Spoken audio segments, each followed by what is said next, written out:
Hello everyone, here is another exciting video for you all. As in the previous video, we had a discussion on what is on-page SEO. So in this video, I am going to show you a detailed SEO technique checklist that will help you to grow organic traffic to your website. So let's get started. There are numerous categories in SEO, from keyword research to on-page SEO, technical SEO and link building. So rather than trying to tackle all of them at once, this on-page SEO checklist is going to help you stay organized, optimized and sane. Let's jump on to our first category in our checklist, and that is a basic setup. The first thing you do is to create a sitemap.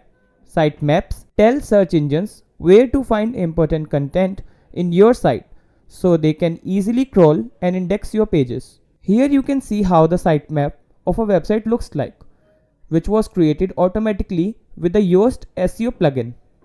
If you don't use WordPress, there are tons of free sitemap generators that you can find on the web. The next thing is to check for Robot.txt file. A Robot.txt file is important because it gives instruction to search engines where they cannot go on our site. For example, you may not want them to crawl certain pages or directories like feedback or registrations. So you can add those pages to your robot.txt file.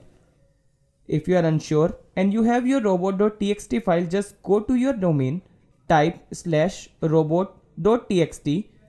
If you can see plain text like this, then it's good to go. If you see anything else, then Google it. You can type robots.txt generator and create one. The last couple of things you should do is to set up a Google Analytics tool and Google Search Console. Google Analytics can give you insightful data of our visitors that you can track from your website. For example, analyzing bounce rate and time on page can give you an idea of users' experience and engagement. On the other hand, Google Search Console is a must-have tool for all webmasters. You can track your performance in search and see the keywords that you are ranking for. Let's move on to the next subsection on our checklist, which is keyword research. While there are many ways to approach keyword research, I think everyone should follow certain fundamentals. To use the right keywords, you will need a keyword research tool. For example, by searching for SEO techniques in Hrefs, Keyword Explorer, you will see things like keyword difficulty, score search volume, as well as various SEO factors on the top 10 ranking pages for the keywords. Now the second thing you will do is access search intent. Search intent basically means the reason behind the searcher's query, and Google is really good in helping you do this. Just search for the primary keyword phrase you want to rank for. Then look at the top ranking results. As you can see here, the type of pages that are ranking for the keyword SEO techniques. Our blog post, as per the format, they mostly seem like a hybrid between list post and tutorials, which you can understand by the titles.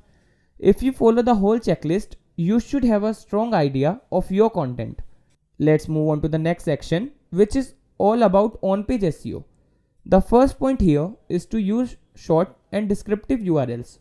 For example, a blog post on 10 actionable SEO techniques could be domain.com/SEO techniques. It is short and anyone can tell from the URL what the topic is on. Next, you should ensure that your page should have a compelling title and meta description. The most important thing about the title is that it entices a click. After all, the number of clicks are converted to traffic. The next thing on page is the most important factor in ranking. If you check, you will find that 95% weightage of SEO is on page SEO. Moving on to the heading tags. We need to put our most important lines in the H1 tags, then in H2 tags, and so on. The next thing we have is Yoast SEO. If you are trying to make your career in SEO, then Yoast SEO is the best plugin for WordPress. This plugin will tell you about the content headings and other elements. Keyword density, readability, whether you have kept your focus keyword in the beginning or not. Focus keywords, like if I want to write a blog on SEO, so SEO will be my focus keyword. Let's say if a person searched for SEO in the SERP, the result we have here is a beginner's guide to SEO, which is on rank 1. After that, we can see various similar results, and as we can see in the description below, we have call to action. People generally add keywords in the description, but you should also write an attractive and catchy line so that people open your link. Think about it. Whenever you search for something on Google, we open a link after reading the description, right? If the description is not appealing, you will not open that link, or if you see some irrelevant data, you will not open it. Now let me tell you about internal and external linking.